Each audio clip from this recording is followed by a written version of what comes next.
session of Remembering North Branford. The first one concentrated on the early years, the earliest that people could remember. A lot of the people that were here that evening were the ones who had descended from the first settlers and had been here quite a while. The second session concentrated on the 1930s and World War II, and we had quite a lively group that night. And, and it turned out that many of them were children of the immigrants that came in from other parts of Connecticut and then had originally come from Southern or Eastern Europe. So you got kind of a good show of the changing view of the people in North Branford. And tonight we're concentrating mainly on the years after World War II, the people who came here and settled. So what I'm going to be asking you is why you came, when you came, and what you found when you got here, and maybe some of the things you participated in. And I'm going to ask you, since we are trying to record this on camera, that I will move over to the other side, and so you can, I'll kind of recognize you, wave, or put up your hand like you're in a school, since we are in an old school, and I'll kind of point you out. So if we can start, I'm going to ask first, and I think I will start with our president, Grace Marks, if she doesn't mind. The old-timer, but at least you can, would you please say your name and where you live and how long you've lived here, Grace? And then we'll It's not fair. I've lived here all my life. My family came around 1912, I think, 1910. My mother was a baby, and she grew up here. I've gone through school here. It's home. I remember, particularly after the Second World War, when the building boom started with Sunset Drive, and then followed, I believe, by Edwards. That was a big thing in the town. We got all those houses at once. Things have changed. Schools have changed. It was still a 3-grade storeroom. I was in this school and in Jerome Harrison. Jerome Harrison was 2 rooms, a workshop, and a lunchroom. Not a cafeteria, a lunchroom. That was the extent of it, and we went to high school in New Haven. And very little activity out here. Everything revolved around the church, whatever church you belonged to. But there was an awful lot of camaraderie as far as the churches were concerned. You worked together. You raised funds. Whoever needed the help was there, regardless of what your faith was. And I certainly like to see that back again. There was a caring for one another. Unfortunately, I'm sure it's all over. It isn't like that anymore. Maybe it'll come back a little bit. Thank you. Gordon? Gordon Miller. Lived in town essentially all my life until the last 2 or 3 years.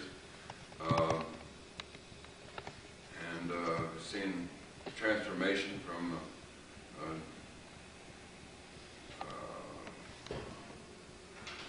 dairy farming and vegetable growth into an urban environment. And it's changed, and I think we all can recognize that. And it's good and it's bad. I'm Tess Geyer. I live on Mill Road. We moved in December of 1956. And I think you said you saw a lot of changes, and just since 56 we have seen a lot of changes. Where did you come from? From New Hampshire. We've lived longer here than in New Hampshire, so we feel this is home. And why did you choose North Branford? We like it. I'm Ruth Gallagher. I've been in town since 1933. My family moved here in 1933 from Brooklyn, New York, just because it was so pretty, and my mother wanted to get back to the country. She was a widow, and we loved it and found lots of real friendly people, lovely, friendly people. We attended the Northford Congregational Church, and found a real bond and friendliness there also. My husband and I built our house in '41, in Northford, Middletown Avenue. And Mary Miller, Gordon's mother, and Eunice Simpson, and Jean Allen came to see our house, a new house in Northford, which was quite an event. We immediately became very involved in the town. My husband was very active in the town. And my husband was George Gallagher. He was chairman of the town committee, Republican town committee, and he was also chairman of the school board when we were the fastest growing town in Connecticut. And if you don't think that was something, we had no superintendent of schools, it was a state superintendent, so the whole burden fell on him. And if a teacher was absent, then we had to, I had to scurry around and find someone. And then I became very interested in the Northford Library and worked with Martha Johnson. That was the Little Red Schoolhouse, first library in town. And that was most interesting. We had the grades from William Douglas School walk down from the school to the Little Red Schoolhouse. And we were very busy. And the big event was when we moved into the Edward Smith Library. The Boy Scouts helped move the books. Martha Johnson was at the Little Red Schoolhouse, and I was at the Smith Library. And as they came in, we shelved the books according to the way they're supposed to be. And that was a big red letter day for Northford. Ruth, do you have any idea how many books were in the Little Red Schoolhouse? Well, enough. It was crowded. Ed Johnson, Martha's husband, would start the fire there the night before. We were open 2 days a week, one night. Start the fire in what? In the Little Red Schoolhouse. Yeah, but did you have a fire, a stove? There was a stove, yes. And no bathroom facilities. Anita? Oh, gosh. It's 21 years we've been out of Northford. My family roots go way back. My grandparents were farmers here, going back to about 1917. I've been trying to figure out some dates, but haven't been able to get too much information from my dad. My grandfather, who was Mr. Anthony Cerrone, bought back in 1917 an 85-acre farm.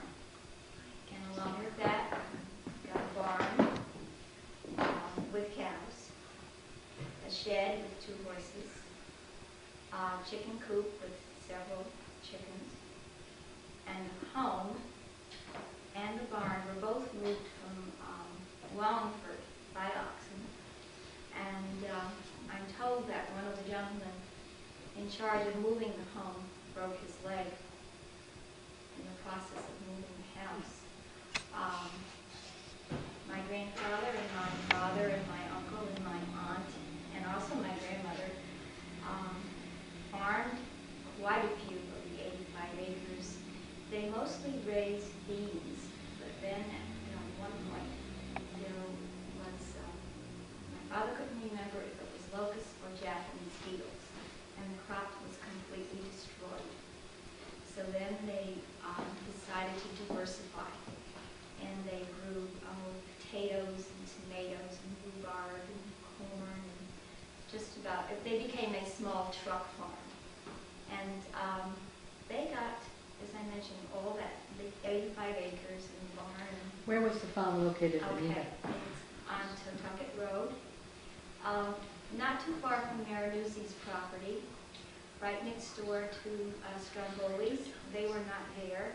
And right across the street from, I believe the name was Brzezinski. Brzezinski. Brzezinski, okay. They got all of that property. My dad's 85. He said they got all that property for about $4,000 or $5,000. He wasn't exactly sure. So as a youngster, I would spend my summers out here, and I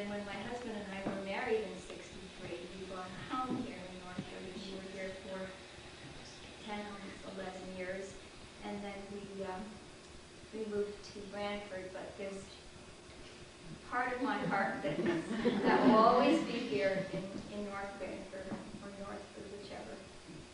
So I've seen this town change tremendously. I can remember the center of Northford when Como store was there, just the gas pump, and my grandma would go down and get just flour and sugar. They did most of their grocery shopping in Durham. Sometimes I'd go down, sometimes get some candy. But we saw tremendous growth because we lived on Woodville Drive, and we've seen this town just grow. Thank you. Marion? I still feel like a newcomer after hearing these folks, but we did move. John and I had friends in Branford, around the corner from the North Branford town line off Twin Lakes Road. So we were driving out to see them once, and we were just new married, a year or so, and in the early 50s, and we saw the big white two-family house for sale, which the house had been known, we were told, as the George Foote House. It's right at the rotary intersection that goes down to Branford. And two-family suited us. There's not many two-families in North Branford. That suited us because my mother and father were going to live upstairs, and John and I were going to live downstairs. And we couldn't. The house, talking about prices, the house cost $11,000. And John and I could not swing that. I was not a working mother. John could not swing that by himself. So we were going to share the expenses with my mother and father, Hilma and Rogat Wallstrom. They are immigrants from Sweden, or they were. They're both deceased now. And so I'm first generation American. John was first generation, half Dutch and half Swedish. And I think if we were to categorize ourselves, I guess we were the urbanites moving out to the suburbs at the time, because North Branford was a small town, and it was country, and we liked moving to the country. The George Foote House, we're told, was a farmhouse, originally a single-family house, a farmhouse for a farm that had been there. The barn is still on the next property. It has been converted into a house by later people. But I think that was the barn for the house that we live in. Maybe some of you know, I don't know. There were only about 6 houses on Twin Lakes Road. I knew every vehicle that went up and down that street. I was lonely. John went out and went to work. I was lonesome. There was nothing no kid for my children to play with until, well, it didn't take long. Cedar Lake Acres was built in approximately 1955. So our first child at that time was just about to go to kindergarten, so he finally had a friend to play with. And he came to kindergarten here in Center School. I think he was in kindergarten in the 8th grade. The 8th grade was here and the kindergarten was here. They changed several times. Yeah, and the grades in between were at Jerome Harrison. Thank you, Marion. Irene? Oh, well, I can't go back quite as far as some of these people. We moved to North Branford in 1959. We moved in on March 17th, and my daughter Jeannie was born on March 20th. So she was a little bit early. We had been transferred from Louisville, Kentucky. My husband was with the FBI, and we were transferred here to Connecticut. He was originally from Washington, D.C., and myself from Iowa. And when we were looking for a place to live, we had started with an apartment in East Haven for the first few months we were here. And we went every Sunday driving around, trying to find a neighborhood that we would really like. And it was in the wintertime, and we went to Hampton. There was snow, So we decided, okay, that's too far out. We're going to find something closer to the shore where we wouldn't have to worry about the snow. We went to see the houses up on Bailey Drive, and they didn't have a street in there yet. So then we heard that there was, driving up there, we saw there was another development, which was Deerfield Hills, and which is right off Cecil Road. They back up one to the other, and they had streets. So we decided, oh, that's good. So we chose, I think there were about 6 homes up there. We now have about 50 homes. And we were probably about 8 homes at the time. We chose a lot that had already had basement poured, and so that moved things along. The homes are built up in what was Mr. Snow's apple orchard, and people still would drive up there in the spring because of all the apple blossoms and cherry blossoms and peach blossoms and all that. It was really beautiful, and we could look out in the back and see nothing but trees, but now we have a new neighborhood. And when the leaves fell, we could see all kinds of houses back there. Which it's a nice new neighborhood back there, but that was Mr. Snow's strawberry patch. And things I can remember about when we first came, Schulte's store was at the corner of 22 and Route 80, and across the street was Lee's, am I right? Lee's store, and they had just about everything. Schulte's delivered groceries. We were one-car family back in those days, and that was nice. We shopped for the children's clothes at D's, which was, great because you could get almost anything. We have 3 children who have gone through the North Branford school system, and when my daughter Tricia was in kindergarten, they asked me to start substituting in the school system, which I did for over 8 years, and I knew every child in Branford, and they all knew me, because I also subbed over in the Northford schools. But and if you read the paper and you saw a strange name, you said, oh, poor thing, because you started out by knowing everybody that would. Thank you, Tim. Introduce yourself, please. Tim Ryan is my name. I live down on Catherine Street. I've been out here since 1954.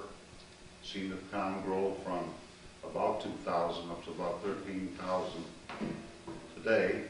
The reason why I came to North Branford primarily because I had a fort. This is where the affordable housing was before we started the boom. We were if my memory is right, and I think Ruth mentioned, we were the fastest growing town in the state of Connecticut about 5 years in a row. And I had the pleasure of serving on the Board of Finance for 12 years when all this was going on. Back somewhat active in politics over the years. Watched the change of government. And I think the best event that I've seen out here, not because I was chairman of it, but when we had the sesquicentennial. That was quite a celebration. I was chairman of it. We had over 1,000 people here in town who worked on that committee at one point or another. And I was very proud of that. It's North Branford's a great place, though. We have nice people, nice atmosphere to live in, and a nice climate to raise children in. And when we had that big population explosion, I contributed my part to it. I have 7 children. And I had the pleasure of serving as mayor of the town for 5 terms, and state representative for another term. It's been a great life. Thank you, Tim. Liz, you want to contribute? Well, we came here in 1962, and I lived in the house that was at one time a Waltonian Fishing Club from 1896 to 1941. And before that, I guess it was part of the farm. I have the records, but who owned it, and back to the 1830s. And then in 1941, the Eatons bought it and practically rebuilt it.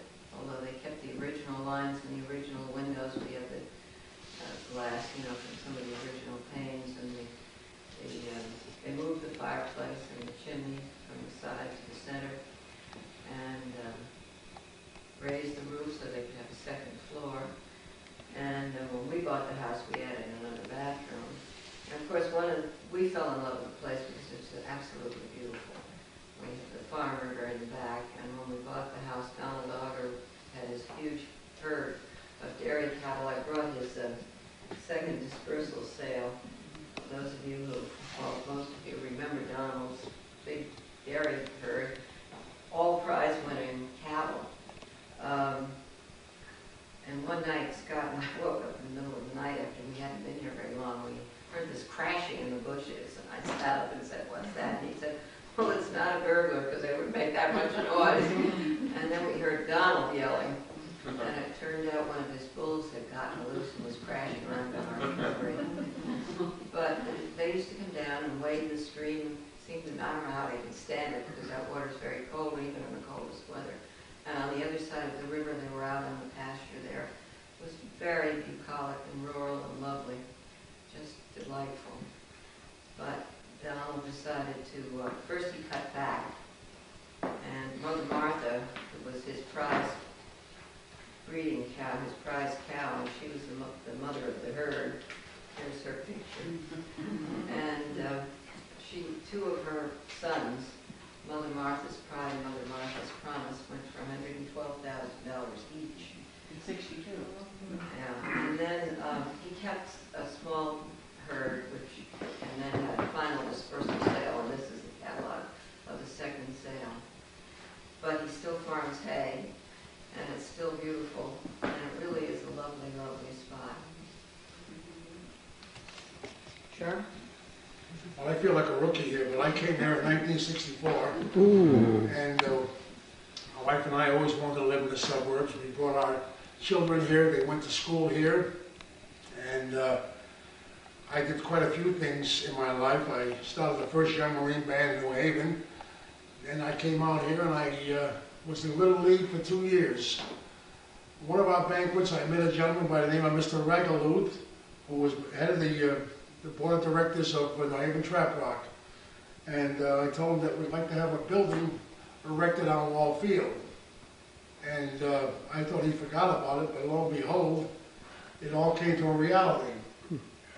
The building went up with the help of people like Andy Criscola, Larry Migliori, some real fine people. And then after that venture, I started midget football. And that worked out very well. But the best thing that ever happened was when I started the concerts on a Friday night. It was real nice to see the townspeople congregate, get close together, listen to band music, and it turned out real good. And now we're trying to get a showmobile, like they have in North Haven. And with the help of God, maybe we'll have that. But it is a real fine town. I love it, and I can't say much more about it. I was on the town council for one term, and I got beat the second term, but I didn't feel bad about it. But I still enjoyed the town. Marion? Well, I came here when my children were still little. I lived on Route 80 at my sister-in-law's house, Rushman Jerome Harrison, for a couple of years, but I didn't like it there because of the highway right in front of the house. And I was always afraid for the children. My daughter started school while she was there and went all the way to William Douglas. And one day she didn't come home, and all of a sudden my next door neighbor called me over and she says, Frances stuck here, but we're not going to let her stay because she didn't tell us she was going to come here. So we got that mixed up a little bit.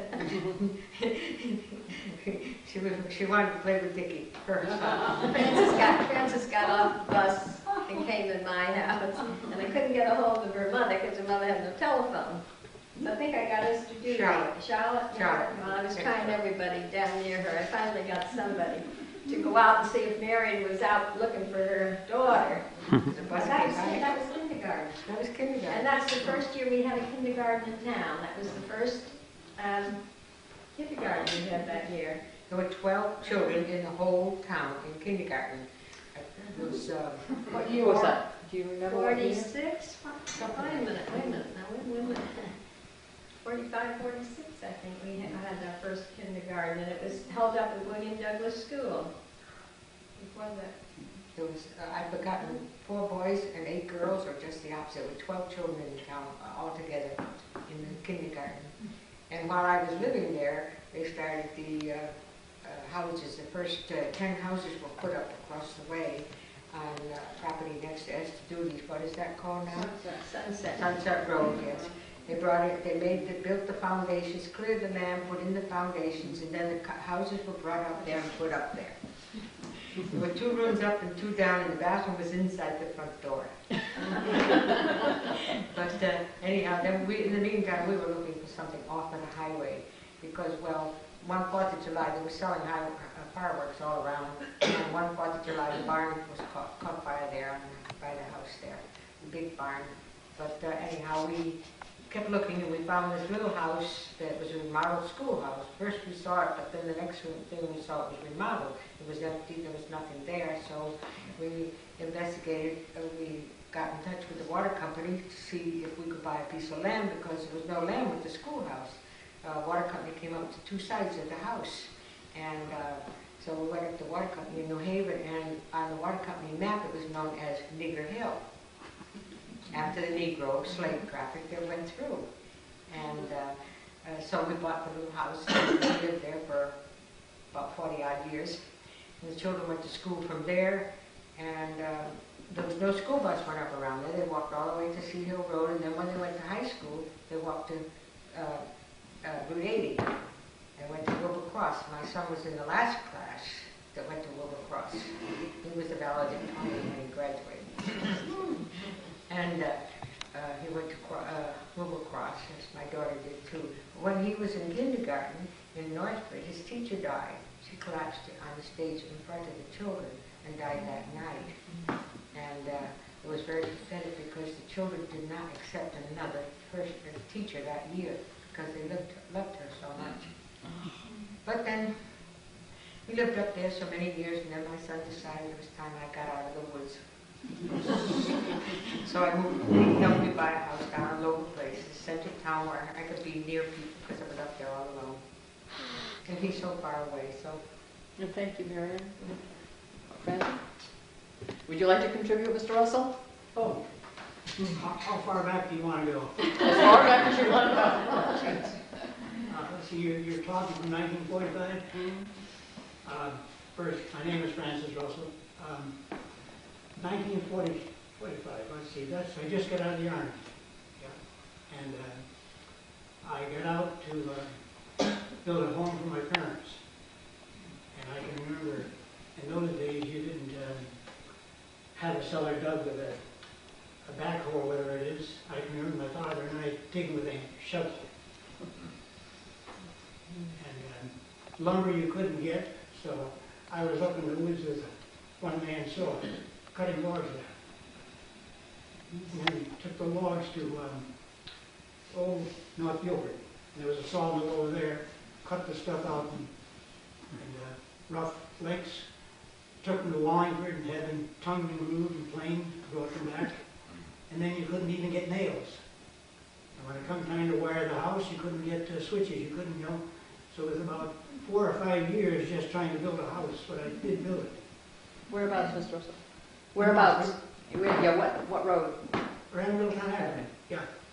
But that was the big thing at that time. And then at that time I was working. I think I worked in probably every place you can think of. I worked in Trap Rock, I worked in Meriden, Holland Furnace, I worked in International Silver. I even worked in Paramount Studios in Los Angeles. I was all over, you know. But then I finally settled down and I went to work for Allegheny Living and Wallingford. I was there for 40 years and retired. And I built another house where I am now. And I've got quite a few acres of land there. Have you lived in Northford all your life? Oh yes, yeah, I'm one of 11 children. Yeah. And my father was there, my grandfather was there, my great-grandfather was there. That's a brief summary of my life. So you've seen a lot of change, though. Oh, I could go back in Northford when there was no electricity, all the roads were dirt, the snow was never plowed. As a matter of fact, when I was 7 years old, I started cutting papers. And I knew everybody on Middletown Avenue, and I knew everybody on Old Post Road. I did all those on a bicycle. Did that until I was about 13 years old. Yeah. Then I went to work on the farms. Thank you. That's it. Bertha? Well, I didn't come prepared. I think I put all my past on your previous meetings. So I don't think you're going to... When did you come to North Branford? Were you born here? No, I wasn't. No, I came in 1934. But my husband's family were back from 17-something. So they go back a long ways. But I put all that on, you know, people will be listening to it again. But when she was talking about Donald's auction, one of my sons has a couple of heifers from the Martha cows, so we still have the bloodline from Martha. And I guess quite a few of you know Karen and Bill Von Allman that live in North Branford. And of course, they didn't live here at that time, but Karen's father has quite a big farm out in Wisconsin. And he had come to this auction and, bought some animals at the auction. And then when Karen and Bob, well, Bob was from West Haven. When Karen came here from Wisconsin to New Haven, she called her father, you know, to say that they'd been looking at a house in the small town of North Branford. And then he reminded her that that's where he had been to this big auction. So Donald's auction comes up every once in a while. But from 45 on, I don't know, the changes. Well, just before that, in the early 40s, probably 41 or 2, maybe 43, was when we got our first, like, street lights came in. And I remember I didn't like them at all. Lighting up the street, that was awful. And then the changes in the schools, the big thing that started, as I say, it was there maybe 46, I guess it was, that first year we had public kindergarten. We just never had any kindergarten. Kids started right in first grade. That was it. And then, of course, it wasn't too long after that, we had to go to the intermediate school and eventually to the high school. The North Branford kids that went to the New Haven high schools, though, were always well accepted in New Haven, and the teachers always liked the kids from North Branford. And we had several valedictorians from North Branford in those years ago, you know. Then there was that one time in between when we went to North Haven for high school. While we went to buildings. Bertha, if I might add something to that, they liked us. They liked our scholastic records, but they still called us Hicks. Yeah, they did. Always. But I mean, Always. the teachers, if you went into parents' night, they always spoke of them. They gave us The ones that were there from North Branford, at least to their problems. They were all scholastic and well. Thank you. Jean? My name is Jean McMaster, and I've been in this town for many years right now. But we came in 1957, so we're relative newcomers too. We came out here mainly because it was rural. My husband grew up in a small town, and I did too, although not quite as small as this one was. But he liked it because he was 15 minutes away from New Haven. He was in New Haven. Could be right out here in the country in about a short time. And we did notice a lot of changes because when we first came out, I think the Redwood Diner was the only place here we could find a place. One evening we were looking for a place to find something to eat, and the Redwood Diner was it. There was one barber shop, I believe, and no beauty parlors, no supermarkets, Sports market was here, which was great. We had to shop in many lands, either Guilford or Branford or East Haven. And then of course things started to grow.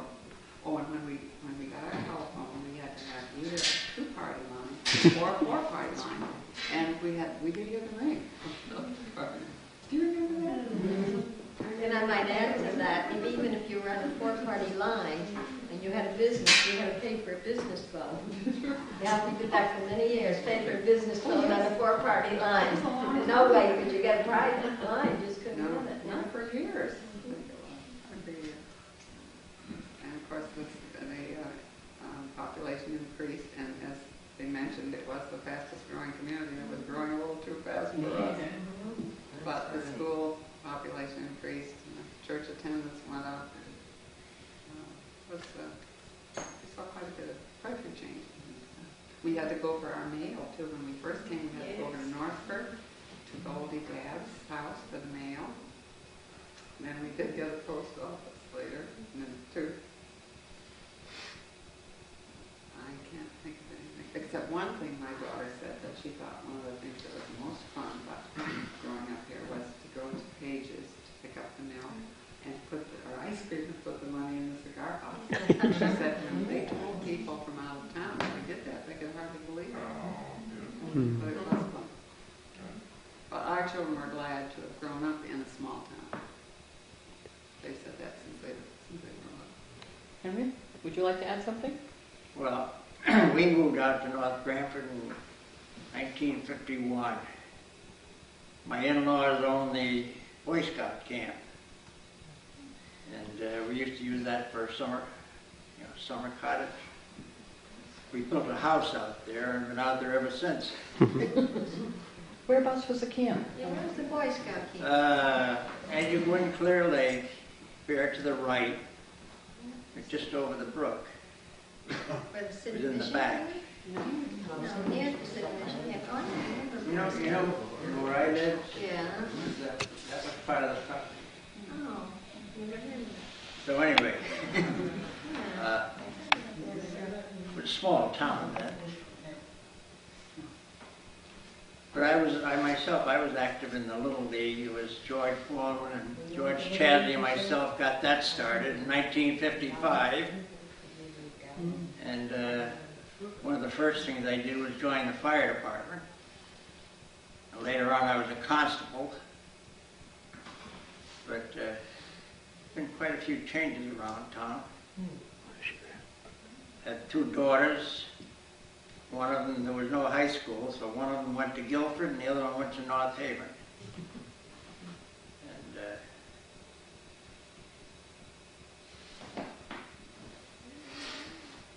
but I've been, trying to keep active in town. So Tell us a little bit about the constables. Constables? I was appointed constable in 1961.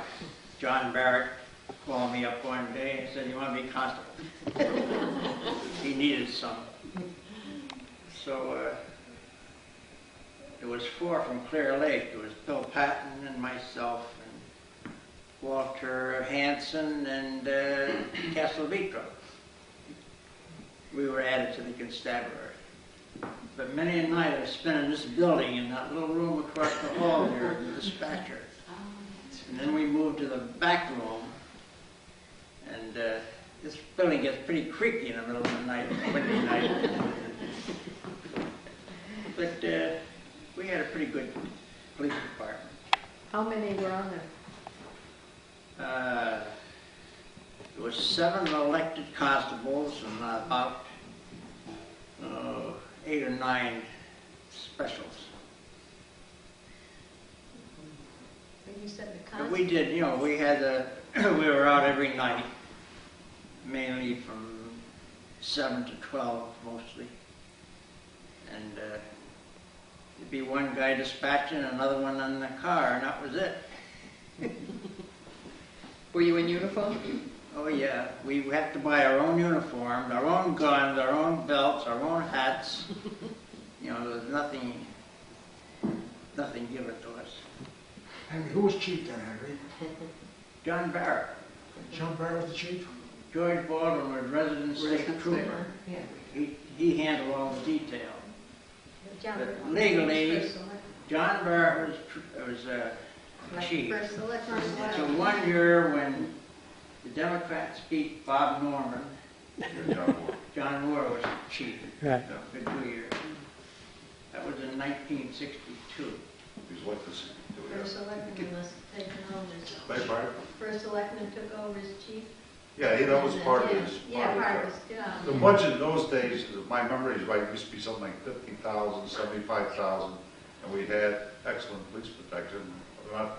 We still have excellent police protection, but now it's cost us well over $1 million a year. Yeah, well, there was a question at the time about the police, getting our own police or having a state resident. George Baldwin was right here, and we had him. But before that, we had Charlie Leonard. Oh, I might add. Llewellyn Burr.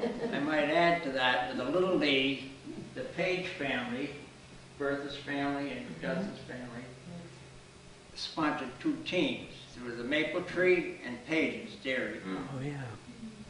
That was in 1955, and you had it for how many years? Gosh, I couldn't tell you. Quite a few. Yeah, that's, How many teams were in the Little League then?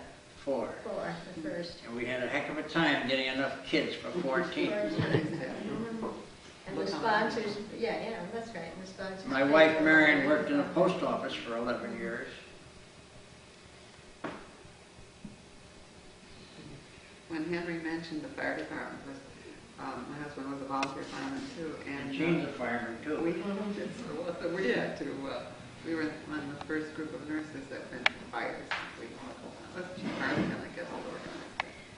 But we had to call. We had telephone chain. We had to call. We didn't have Plectron then, and we had to call. Everybody would call the next one on the line, the list, and that was something new to me too. We did it for quite a while before the Plectron came. Just thinking too, around that 45, when did you come in?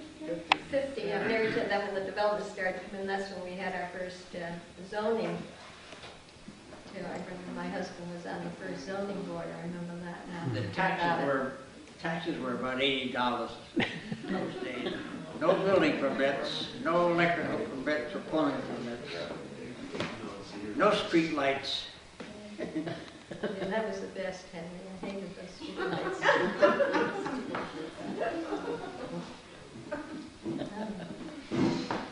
What, can anybody answer what they thought of, or what's the biggest thing that you can think of that illustrated the population growth? I know some of you work in schools. Is there anything you can think of that Yes. Automobiles became from a luxury to a necessity after the war. That was the answer. Well, we built Cedar Lake School, and then the very next year, remember, they had to expand that school. So we were growing. I don't know what year that was. You know, the irony of transportation out here, Janet, was when the population was 1,200 people, we had wonderful bus service. Yeah. We went to school, we used the bus. I went to high school in New Haven too. Buses ran every hour. You could go to parties. Your last bus ran around midnight. They ran intervals close enough for you to come and go as you please. And that's when we had 1,200 people. When we get 20,000 people, buses don't run. I don't understand it. But really, the bus service was fantastic. Yeah, I think We did everything. Nobody had cars. We went on dates on buses. I mean, we would have been really a closed community if it wasn't for the buses. Very few people. My father didn't drive.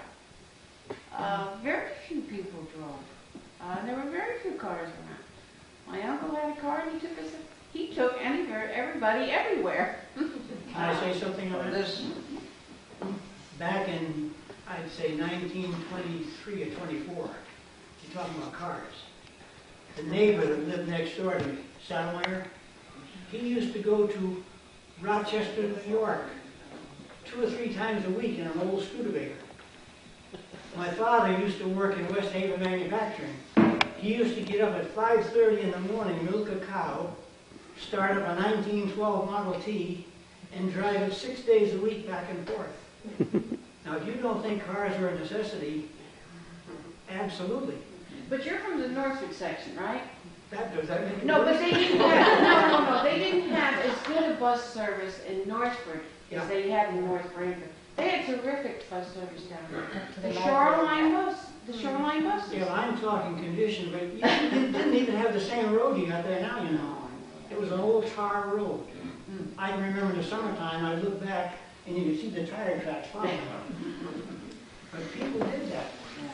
And the cars were a necessity then. There was no street lights, no nothing. I used to watch at night when there was a bad snowstorm, and the kerosene lamp, I'd be watching through the snow for my father to come up. But they never plowed the road. One time he tried to make the 8 Mile hill, he couldn't make it. He went back to Four Corners, put 300 pounds of coal in the back, and made it up the hill. But they would never give up. No. Never give up. I might add, when we moved to Northford, I attended Hill House High School, college course down there. It was commercial in Hill House at that time. And Ruth Arnold was Ruth Beers was the town clerk. And the town would pay $100 for my tuition. But I had to find my own transportation. So that she told me that there was an Irene Davis who drove in to commercial high school, and I should contact her. And I did. And she drove. She had her grandfather's old Nash. I think it was a 25 Nash or something, which was an old car then. And we traveled down in all the snow. That winter, 33, 34, was a real blizzard. But we made it. So it was, there were no buses. I can remember that one of the reasons why my husband particularly wanted to move to North Branford was because of this beautiful country drive that he could take back and forth to work into New Haven. And he said he could just, clear his mind going in and coming back. And now it takes an hour in traffic because you just stand in line in the parking lot. But it was different. There was much less traffic back then. I might add to that my life, 2 weeks after my daughter Jeannie was born, as I mentioned when we first moved into the house, I got a phone call from a neighbor who I had not met, and she said she was going to the Volkswagen meeting that night and asked if I'd like to come along. And I had not been out of the house for 2 weeks, and I said, yes. So I went, and that was the North Branford Women's Club grew out of. And I was in it for 2 years, and then the policy of the Volkswagen Club was you could be active for 2 years, and then you had to, sit back and let the new people take over. So those of us who were there said, well, now what becomes of us? So we decided we would become the North Branford Women's Club and be federated. And there are 3 of us that are charter members still, Rita McGuire, and Evelyn Sabelli, and myself. And what year was that? Do you remember, Irene? We were federated in '61. And the first year I went to the meeting was 59. So it's been going strong ever since. Some of the things that the Women's Club has done in their, since they've been in town, they started we had a traveling library, speaking of libraries, to the North Branford schools, Jerome Harrison and Cedar Lake. We would go to the library and pick up books and take them, and 4 days a week, back and forth, delivering, checking the books in and out. And then we ran out of funding, so then we started working on donating books to the library, and they had set up rooms in each of the schools for a library. And we were the instigators of the scholarship committee or scholarships. We got a bunch of other people in town to go along, so that started that. We also started conservation Commission. And so we've made our little mark over the years. There's been a bunch of people who have been very civic-minded and done a lot of things for town. Anita, were you on the Conservation Commission? Yes, Mhm. and I was also president of the Land Trust for several years. That was in the 60s. So two organizations we've heard of came from along with the population growth. Were there any others? Well, the Norfolk Women's Club was started in '63. I was a charter member of that for many, many years. We were together at one time. That was when it originally started, and then people decided it was too far to drive from one end of the town to the other, so then it became the two clubs. Yeah, the Northford, and that was around '63, I think. The flower, I believe. And any other organizations, Henry? Well, all I was going to add was this room that we're in was the whole town hall. Ruth Spears was here, that was her safe. And I guess the assessor was over here. That was it. And the registrars of voters. Who were right here. I knew it was there. Well, they had built another petition. There was another, I don't know if it was a supply closet. It came out from there and it took in about 1/4 of the room. I really don't know what he used it for, but it was there. Liz? Another sign of the expansion was St. Monica's Church. When we first came here, there was St. Augustine and there was a chapel up in the north side. Mission. And that was just sort of like a mission of St. Augustine. And now it's a church on its own, St. Monica.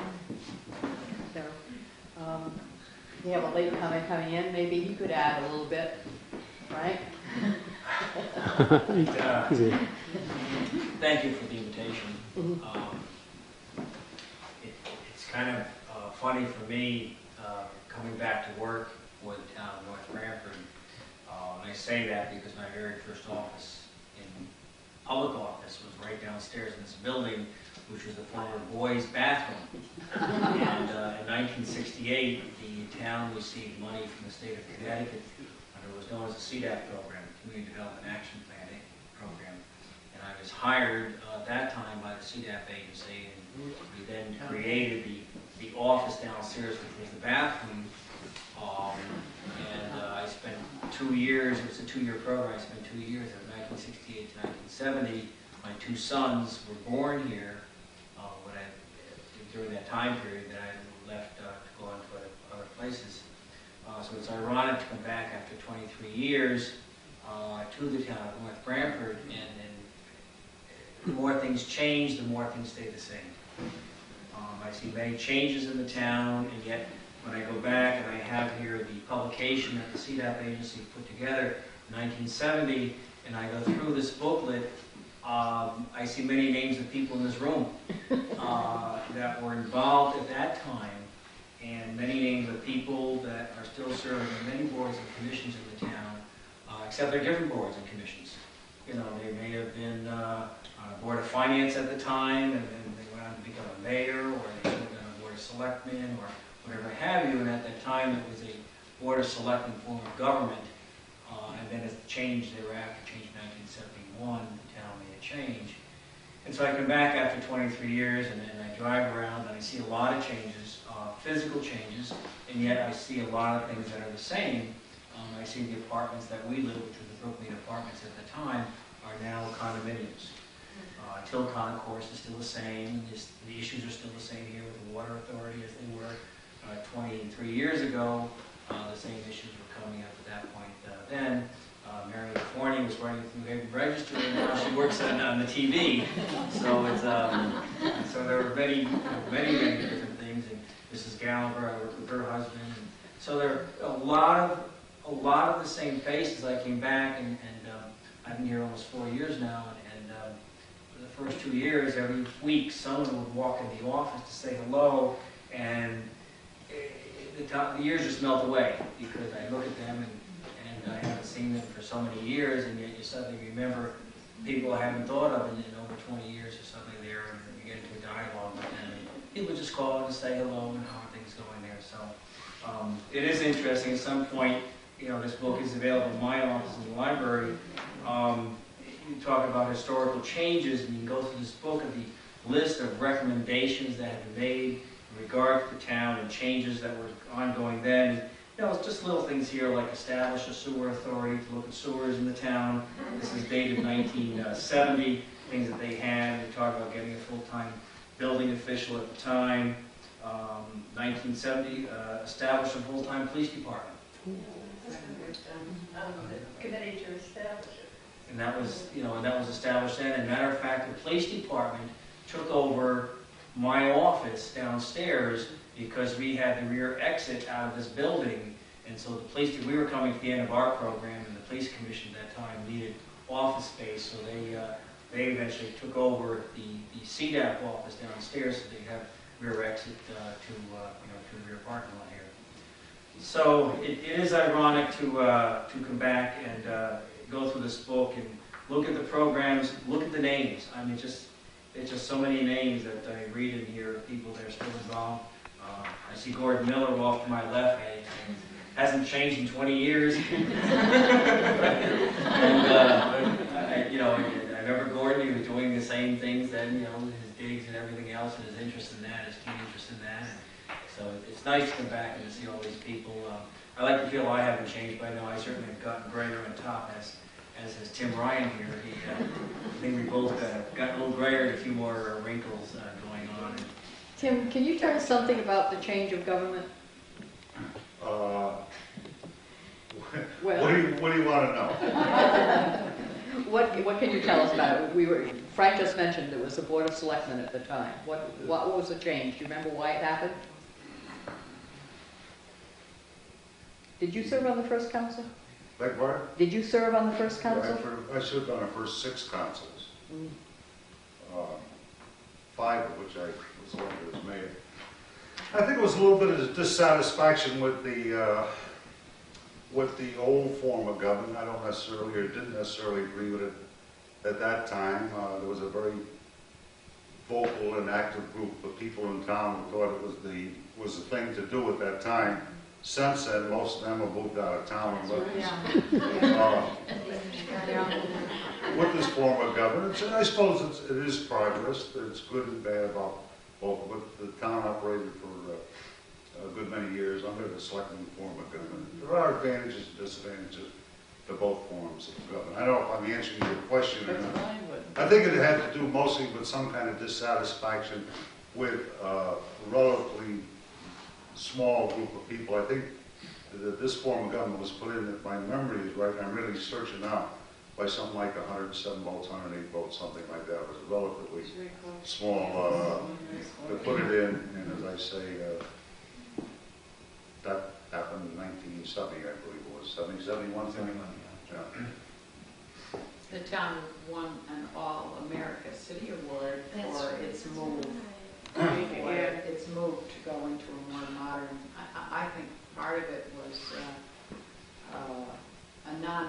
there were non-professionals running the town, and I think personally myself, they did a pretty good job in running the town for a great many years. But we're living in a democracy. The people decided they wanted this form of government. We have this form of government. There were also part-timers too. There was nobody full-time running anything. Other than I think Ruth Peters, you can get her anytime, day or night. Yeah. Just knock on her door and she'd take care of you. Yeah.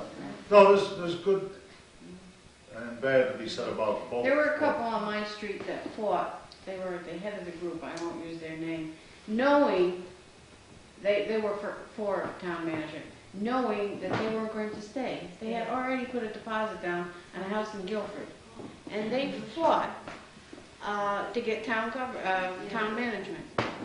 It was ironic to me. Very, very slim margin by which I remember but it did win. We have it, and looks like we're going to have it for a while. I think so. I think it's here to stay. By the way, Frank, if you don't have any useful pictures of you, we have one. Oh? We had a photo session, a photo identifying session a couple of weeks ago, and we looked at this young fellow and we said, gee, he looks familiar. He decided it was you with darker hair. Yeah, one of the changes that I remember, the hot lunch program was started. My daughter was in lower grades at William Douglas and Stanley Williams, I guess it was, yes. And it was just a parents group. It was a PTO, not PTA. And it was North Branford and Northford. And they were all volunteers. And we hired Mary Stewart to be the cook. And the mothers would serve the lunches around in the classrooms. There's no cafeteria. I helped buy supplies for Mary and plan menus. And there was surplus food available. And I went to all surrounding towns, Bridgeport or wherever, to get turkeys or butter or whatever was available for our program. We touched very briefly, Anita, on the conservation. Do you have something to add? Or? I was going to say, I started teaching out here in 1963, and our superintendent was Mr. Curtis, and he would drive a pickup truck. And my husband saw him one day with a bag of flour over his shoulder, and he was delivering flour to the schools. Yeah. And the superintendents did that back in the day. They don't do that today. Heaven forbid. Janet, we haven't heard from these. No, I was just going to move over. If you got anything, could you give us your name, where you live? Well, right now I live in East Haven, but I moved out here in 1951, and my husband and I came out here after he came out of the service, and we did the same thing. We were looking for a home out in the country, and the taxes were very reasonable here. That was the main thing. I think we were paying $50 a year when we moved down here. And when I used to tell people that, they said, my God, what do you do, live in a barn? I said, no, it's a little, and I lived on Route 80, right across from Gene Ryan's, that is today, or was then. The Redwood. And of course now, my house that's there now, it's the golf range at branford. And I moved to East Haven, I think it was 1969. Yeah, this is my daughter. I was born here. I'm homegrown. And she wanted to come back tonight to look at this building. This is where she went to kindergarten here in 1956. And she wanted to come back and look at it. But we lived there for close to 25 years, and there was a lot of growth. And on Route 80, it became very businesslike. And that was one of the reasons why we moved.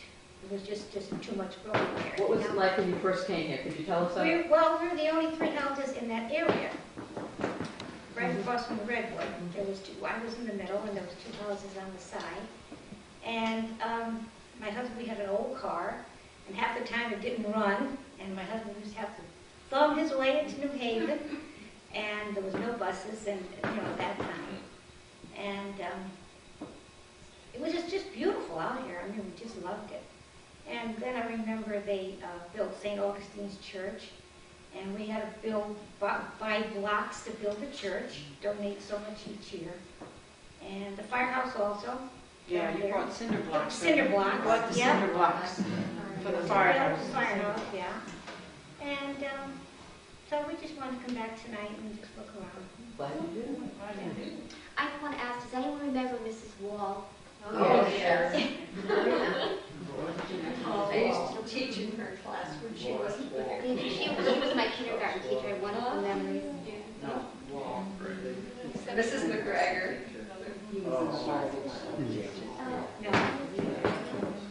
Could you tell us what you remember about kindergarten with Mrs. Wall? Coming in the building, I was trying to, I don't know what room we were. I just remember 2 big rooms, side by side.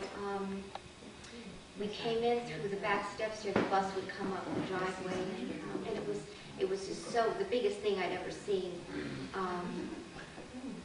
That's really all I remember. There was a big blackboard. I don't know where this all. I don't even know. Is this the room? Yeah. Does anyone know if this is the room? There's a bit of that blackboard behind that when they put the board up. I asked them to leave a little, but they didn't. The blackboard. This was first grade and kindergarten. This room here. And the rooms haven't changed except they made the town manager's office. So they've been changing. Well, now there's several offices, and the same in there. These were 3 rooms, and that was the 5th. 5th and 6th grade. This was the 1st and 2nd, and that was the 3rd and 4th. There were just 3 big rooms. The biggest event in my life was when the first drugstore pharmacy opened. Oh. And I thought, we lived in the city now. Yeah. Giant old pharmacy, I think it was. And that was the biggest thing in my life. I was maybe 9, 10 years old. Actually, the first pharmacy was down on Potomac. I think it was Don. Donnie. That was too far from we were. But you know, it was the greatest thing when that thing came out because we had to go to Branford. And a lot of people didn't drive. It was very difficult to get medication in those days. Even to get a haircut, you couldn't get a haircut here. There was a store, Totoket Road, Totoket Route 80. There were 2 stores up here at the center. There was Forts over here. Forts really didn't even have a store. Fort Mark. No, but they only had meat market. Just the meat slaughterhouse, yeah. Can someone tell me No, there's what it was like before what we call the centers came in? I'm talking about Central Plaza and Northford Center. The dogwood was beautiful. And And then every time they take the trees down, we have a fit. That end of town where the fire department is now, Janet, was the most beautiful road you'd ever want to go on. You'd take the turn right there, the White House, and go around. It was absolutely beautiful. It was the best piece of property in the town, North Branford. And then they nesting up the way they By the do. fireplace. There used to be a lumber yard, remember? yeah. They had Was that Butler Days. buildings. Days. Yeah, Days lumber. days longer. Yeah, no. Days Um, was across Now, the Dave's street. bought Hill's property. Yeah, on Days 139. ran, Is that the one you're Did talking he about? run in lumber? Yeah, he runs in They had lumber. Butler buildings up Some in of the your back. offices. Yeah, that's right. Yeah, that was one of the biggest fires in North Branford, the bank that burned down, remember that? Yeah. Oh, yeah. Burned The down. lumberyard where Sherm has a store right now, that was a big, It was in October. Oh, yeah, it was one of the biggest fires in town. Yeah.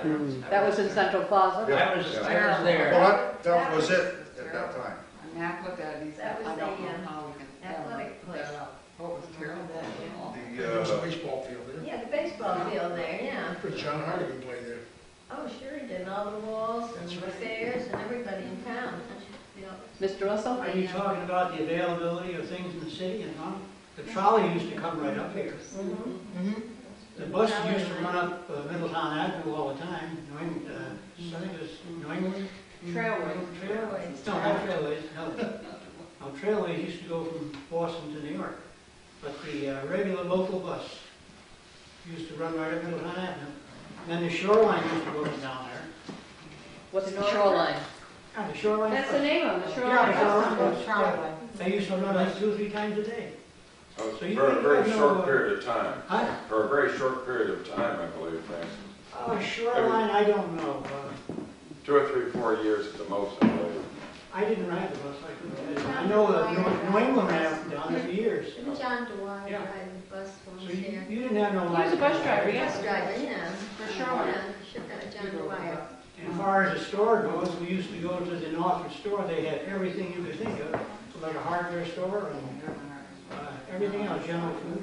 Johnson Brothers. No problem. Johnson Brothers store, and you would call up and give your order, and Edgar would deliver it. That's what Showcase Yes, is. when I was first married, I always ordered from the Johnson Brothers. They were such gentlemen, quiet, reserved, were fabulous. Believe it or not, we used to go to Wallingford to do our shopping. And there was Woolworths and 5 and 10 and Grant's and all the stores you could think of right on Center Street. No problem. In fact, I used to walk to go to a movie and walk back. Wilderness right there. Yeah. Walk to where, Mr. Russell? Wallingford. Oh, yeah. It's only about 5 miles. Anita, you were going to say something about the Conservation Commission?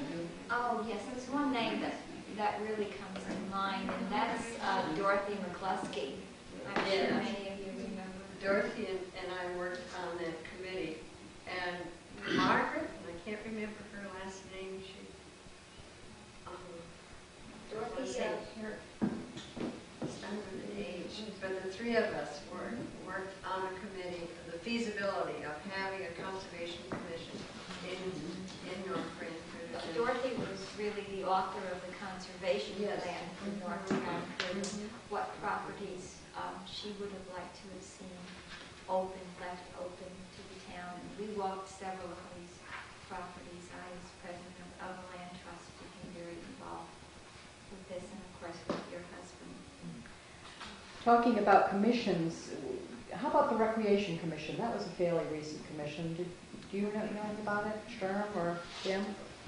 It's, we've had one for, I don't know how many That years now. started- Must be at least 15 years old at least. That started with Mr. DeRuccio. Yeah. Yeah. Okay, that was the Square Dance Club started in 1964, and he had just gone in then, or he must have been since 1963. Is it that long? Don't seem like it. Speaking about things like that, the senior center was started sort of with the backing of the North Branford Women's Club. And they used to voluntarily go down there and do arts and crafts and entertain them, and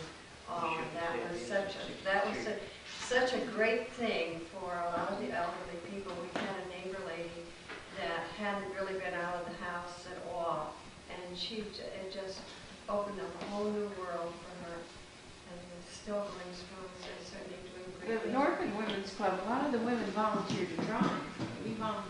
Yes. When it first started, when I didn't have a regular driver, No, we there wasn't a volunteered. bus Yeah. for them, or We the used to, van to whatever, pick we them used up. cars or whatever.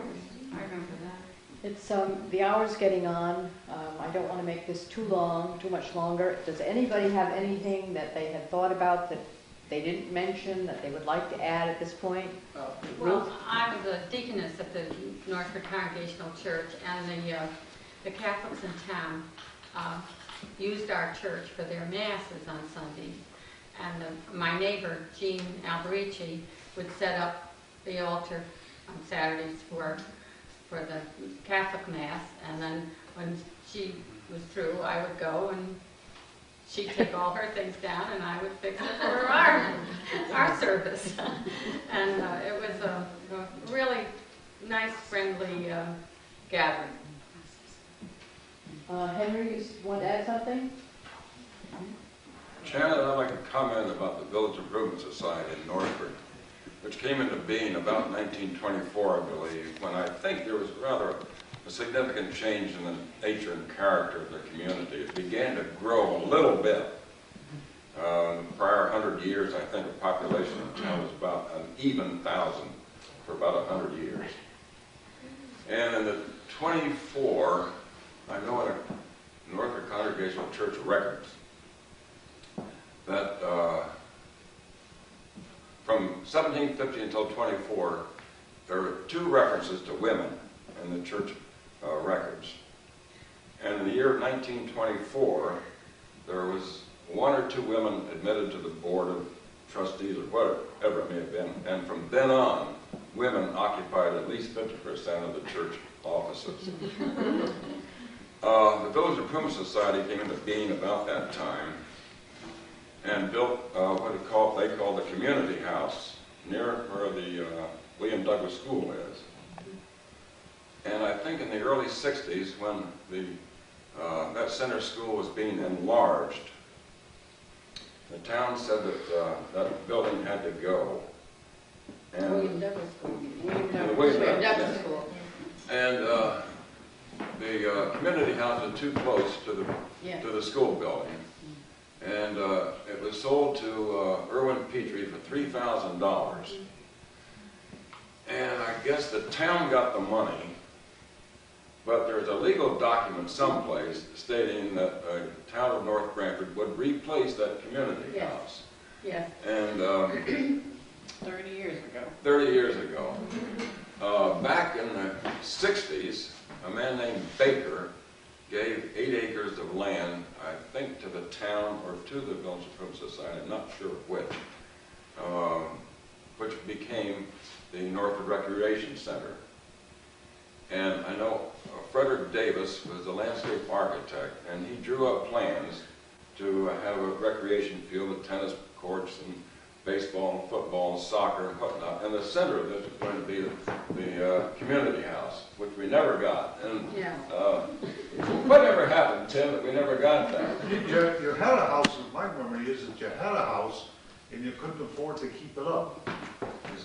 The Bergen House. Oh, that's a Bergen small house on the park. That has nothing to do with the community house. No. The house you're talking about was right there at Northford Park, Yeah, and they used to use it for a nursery school. yeah. The recreation department had it, or the park and recreation. Oh, you're right. Had that. Yes. And then they, I'm really going back in my memory now, but I don't remember anybody ever having talked about the town had an obligation of. I think we have the papers here if I can find them. That would be interesting. 'Cause It was called the Northford Community House. It's Yeah. now that big apartment in Petrie's. Well, before it was Bergen's property, before Bergen's, You're talking about Village Improvement Society had a room at William Douglas School. There had been an addition to William Douglas School, because George was on that building committee too. And so they had this big room, a community room with a little kitchen, and all our supplies were in there. I remember And that. we used that until the Bergen House was used. And then it became the nursery school. There was a nursery school there. Yes, it did become that, you're There was right. a nursery school, because I donated an upright piano to the nursery school. From my mother-in-law's. Tim, I think you may be right, that the society couldn't afford to keep the building up. That's why I have a very distinct That's my memory of that. And that's what happened to it, as I remember. I don't know whether it reverted back to the town or exactly what. Well, you're talking about two different buildings. Right. We're talking about two different buildings. The building that they said we couldn't keep up, that's where the Northford Park is. Yeah. There was a building right there. Right, So exactly. that's the one you're talking Right. about. The community house was the town property. There's where we held our graduations and all. That was next to the William Douglas School. Yeah, that's before my time, though. Oh, yeah, but I mean, And that's now they're the two Petrie different properties. That is not town property.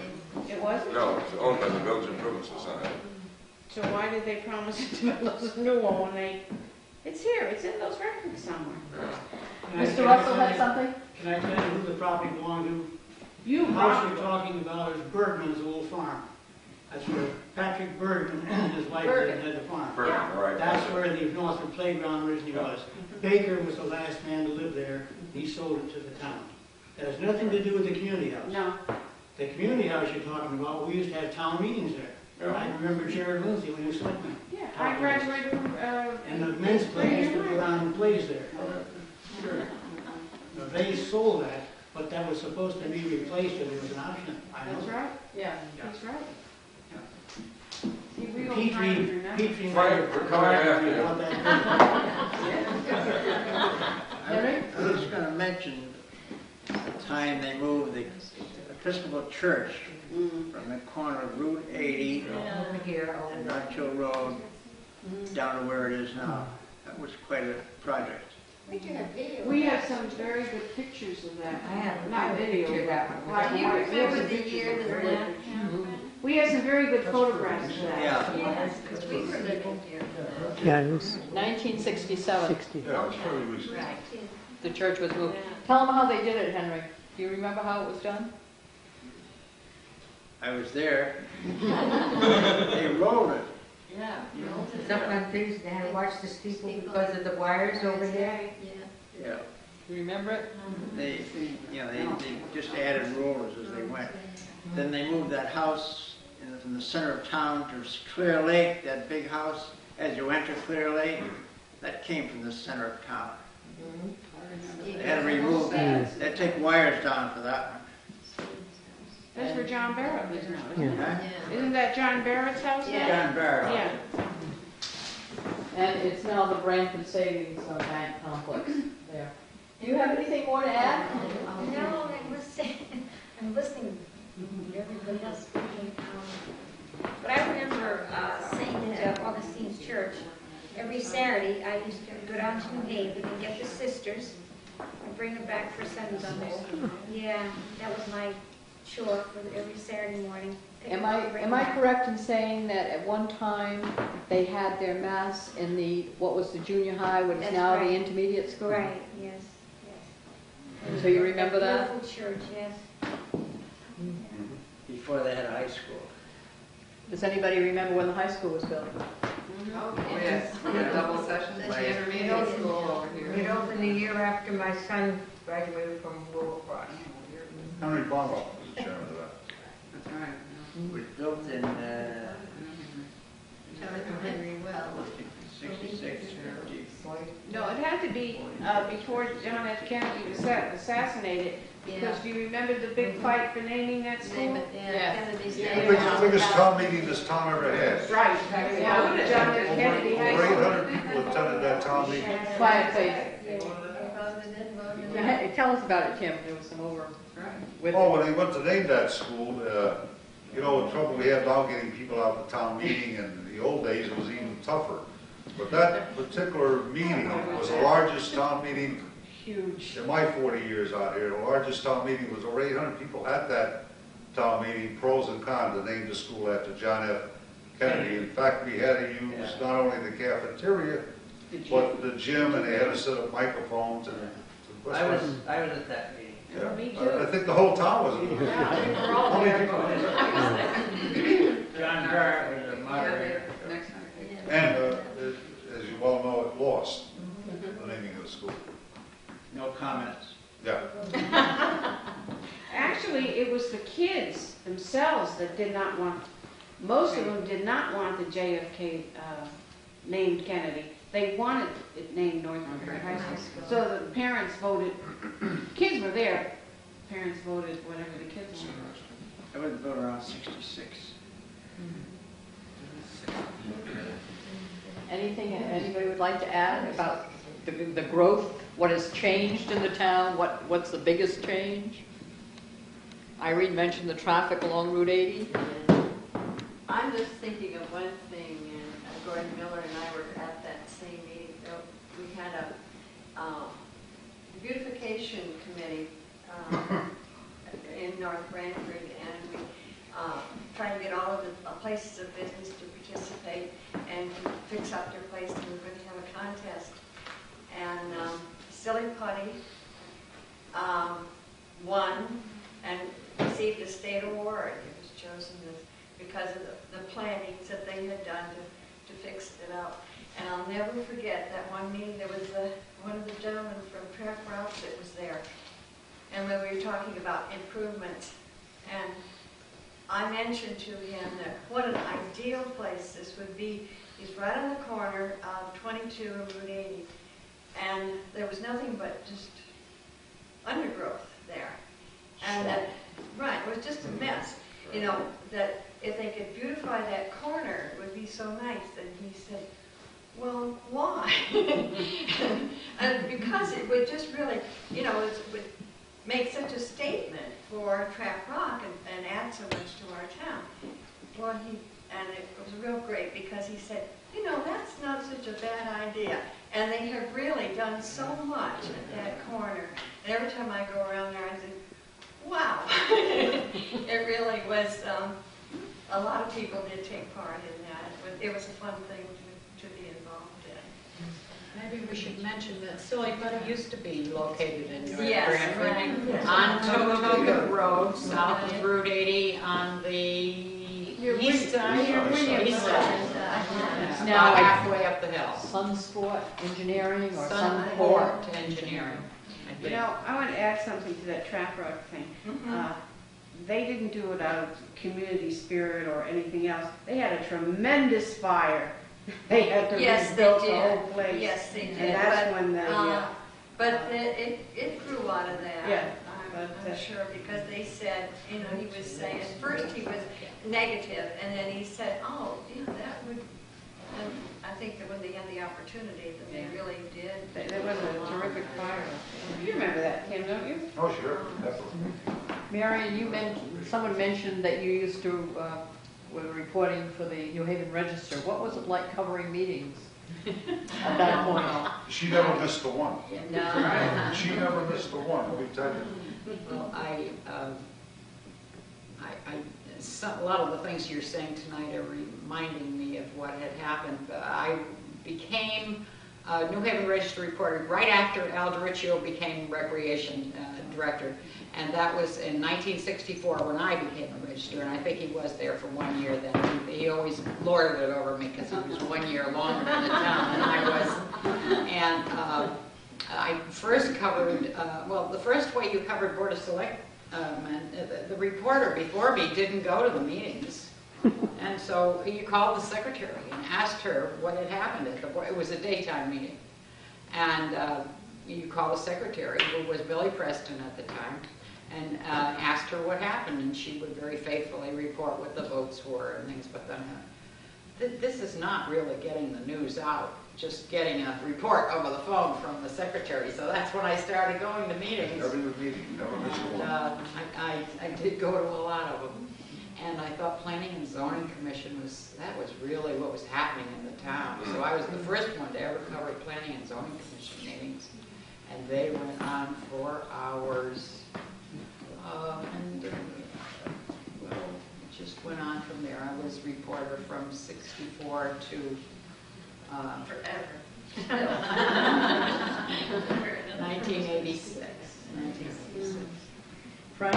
Yes, Marion's comments reminded me of two big changes that have occurred dealing with meetings. Number one, back in the 60s, smoking was allowed at all public meetings. I remember coming home at night being reeking of cigars and pipes and cigarettes, and you thought nothing of it because you go to a public meeting and smoking was allowed, and everyone did it. I mean, many meetings in this room right here, or the selectman's office, or downstairs where the selectmen used to meet also. A lot of smoking. The second thing that changed was the Freedom of Information laws. Because at that time, there was no Freedom of Information laws, and so there was always the meeting before the meeting, when things were, kind of ironed out, and then they were voted on publicly.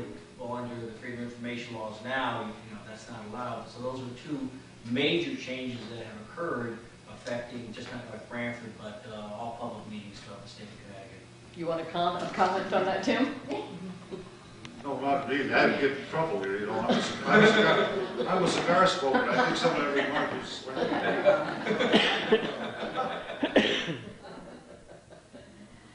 A thought comes to my mind. Rita McGuire was named Connecticut Mother of the Year, and Tim was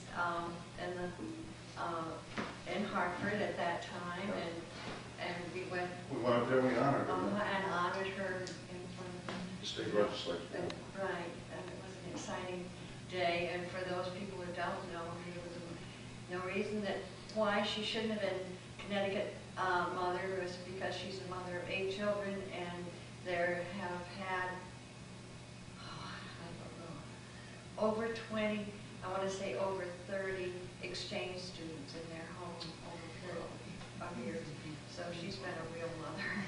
She's also a professional pharmacist. Yes, she is. And Anyone else? Liz, did you want to add something? Well, just that there were a lot more dairy farms here. Oh, And unfortunately, there are not so many around now. Larry Auger isn't milking anymore. He has his farm, and he, has picked young stock. And Kevin Auger is milking. Don Auger, we know, had his dispersal sale and he raised the hay. And at the other end, I'm not sure what's going on down there. Well, the Pages is still, are you still milking, or are you still a dairy farm, right?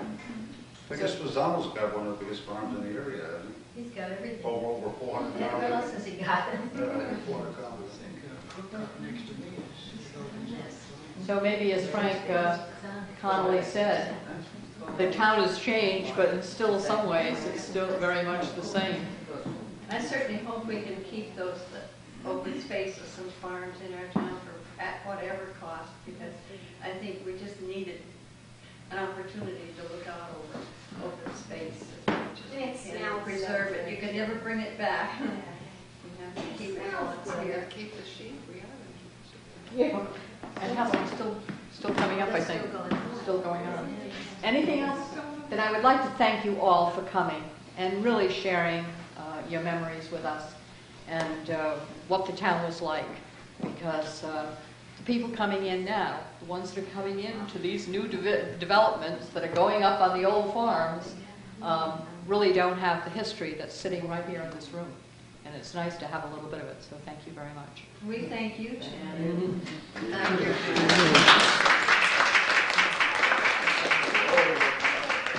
And I invite you to come and have some refreshments in the next room.